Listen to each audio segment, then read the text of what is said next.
Hello, welcome to this channel. My name is Janet. I'm working through the King James's Bible. Today I am in the book of Nehemiah and I'll be covering the last chapters today, which is from chapter 10 right up until chapter 13. So it's a bit of a long video today, and if you're ready and you want to get started, then we'll get going now.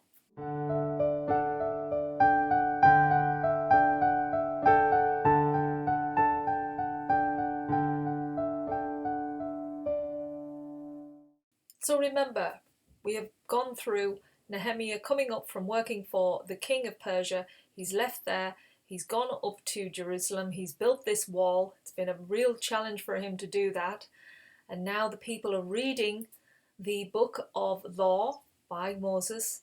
They're following those commandments, they're making this covenant, they're celebrating the tabernacle feast.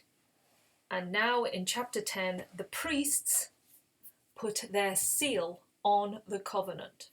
So their names are now on the line, that they are going to basically be responsible for keeping the laws, and they are also saying that, they will take the wrath if they go against it and sin. So they sign that covenant, and then we are given a list of names. Check out the link under this video for chapter 10 if you want to see who are those priests. Now, the leaders of the people, they also sign it. Their names are in this list. And then the rest of the people who had the law of God's knowledge. So everybody who knew what the laws were, they also kind of like seal it as well. So you got the priests, the Levites, the gatekeepers, the singers, Nethinim people, and all who entered into it would be cursed, and they are also making an oath. So they're either cursed or blessed whether they decide to follow God's laws or not follow his laws. So all of those people are listed in this chapter. And they're all doing it publicly because it makes them all accountable. Now we also go through the real details here. So no marrying outside of their lands or nations. They marry within.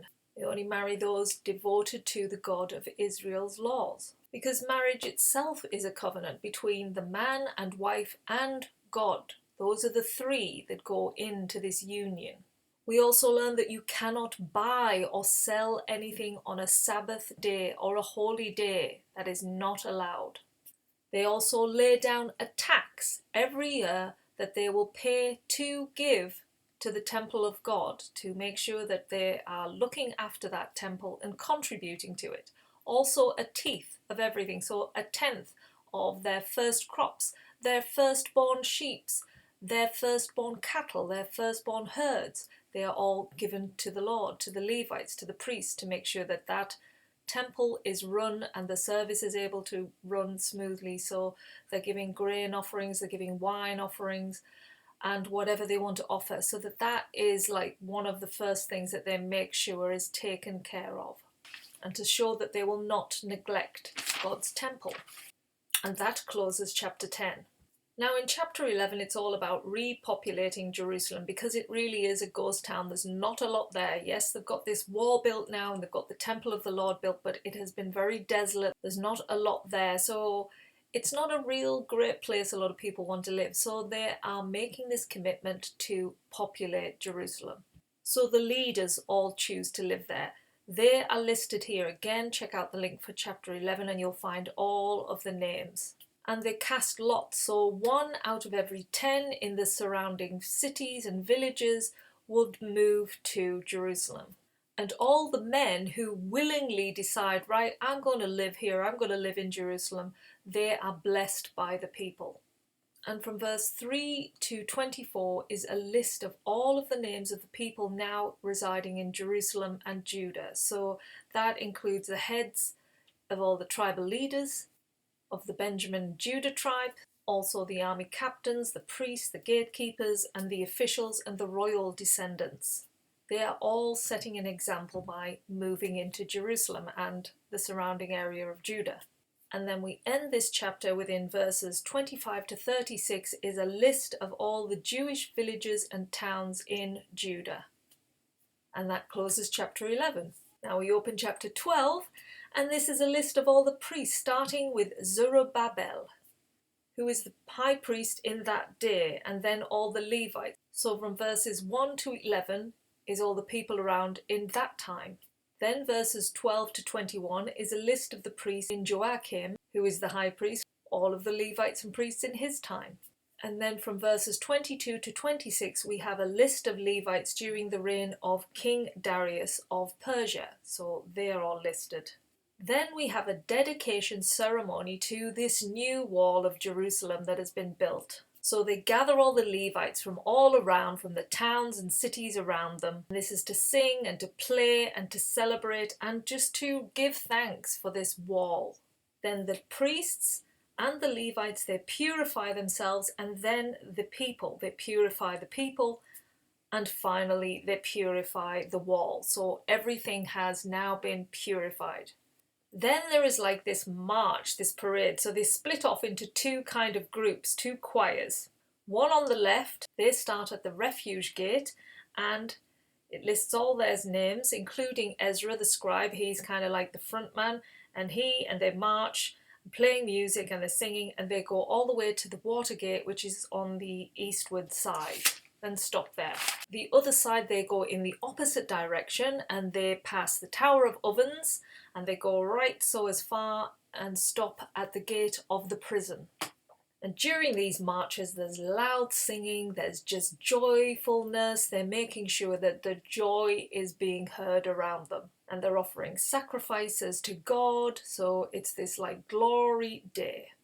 They also have people appointed to man the storehouses as they're gifted fruits and the teeths for the house of God. So there'll be a lot of things coming at them like grains and oils and all of these things. So they've got people there manning these storehouses, which is where they're going to keep all of these offerings that are coming to them. And it says the singers and the gatekeepers keep God's charge of purification, because it is so important. And the same with everything that is given to the temple, that has to be consecrated. And so this is where we end chapter 12. Now our final chapter with Nehemiah begins with saying that on this day they read from God's law book by Moses that no Ammonite or Moabite is to come into the assembly of God. And this is due to the curse that is upon their nations for going way back when the Israelites were in the wilderness. They didn't give them any bread or water when they'd asked for them. Plus, they'd wanted the people to be cursed by Balaam. So these stories that I'm talking about are in the book of Deuteronomy, chapter 23. If you go to verses 3 and 4, that's where it started, where the Moabites were cursed. And then the story of Balaam, that is in the book of Numbers, in chapters 22 to 24. If you're interested in reading that, just go there. Now, once the people all hear these laws, the Israelites themselves separate themselves from anybody who is not fully on board with God's law. So they make sure that, we are here, you are there kind of thing, and they separate themselves so that it keeps them holy and trusting in God. And this is where we have a strange twist of fates. We learn here that Eliashib, the priest, had been given authority over the storehouse, whilst Nehemiah had gone back to serving the king of Persia in his 32nd reign. He'd gone back. So it sounds like he'd gone back for about 10 to 12 years. But he's given leave by the king and he goes back to Jerusalem. And this is what he finds. He finds that the priest, Eliashib, had given Tobiah, who is an enemy. If you remember in the previous chapters I was reading, when they were building the wall, they had those enemies that were trying to attack them and mocking them. They did all they could to stop that wall being built. Well, Tobiah was one of those, and he now all of a sudden has a room in the court area of the temple of God. So somehow he's wingled his way in by lying, being deceitful, and the priest has just not realised he's this kind of a man. So when Nehemiah sees this, he is bitterly grieved. And he immediately gets rid of all of the things that Tobiah has there. Like he's got articles, he's got grain offerings, all of these things he should not have. He gets rid of those when he gets there, and he cleanses the whole place. And he gives all those items back to God's temple. He also found that the Levites were not getting their portion. So in the book of law, people were meant to contribute, so the Levites were meant to be getting their portions and then giving their service to God. And they're not when he gets there. They are out working in the fields. And he says to them, why is God's house forsaken? So he gathers all the Levites and the others and he gets everything back in order. You're meant to be giving a tenth of everything, bringing these things in so that the house of the Lord can operate as it should be. So he's like pushing back and getting everything back in order. He then appoints treasurers to look over the storehouse offerings that come in. So these people will be responsible, and these are the priest Shelemiah, Zadok the scribe, and from the Levites he chooses Pedaiah and Hannah, because these, he says, are faithful to God. So he has them appointed as treasury over the storehouse to make sure that all these offerings come in and they're distributed correctly. And after this, Nehemiah says, "Remember me, God, for my good deeds and service to you." Then Nehemiah is looking around. Now he sees people selling and buying on the Sabbath, which is going against God yet again.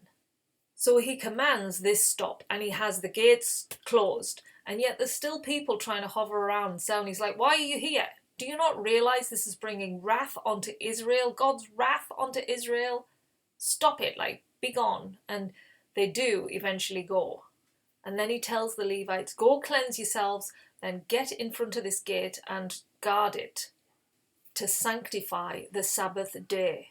And then he says again, "Remember me, O God, concerning this, and spare me, have mercy." Because he's feeling this wrath coming for all of this wrongdoing, this sinning he's seeing around him.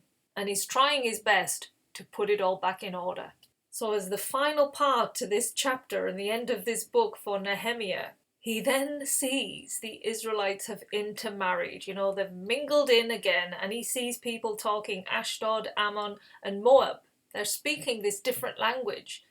And he curses them and he pulls their hair and he makes them swear not to do this in the future. Never do this. This is going against God's laws. And again, he pushes forward to put right what they have done wrong. And he cleanses them all for everything here. And then he says, "Oh God, remember them."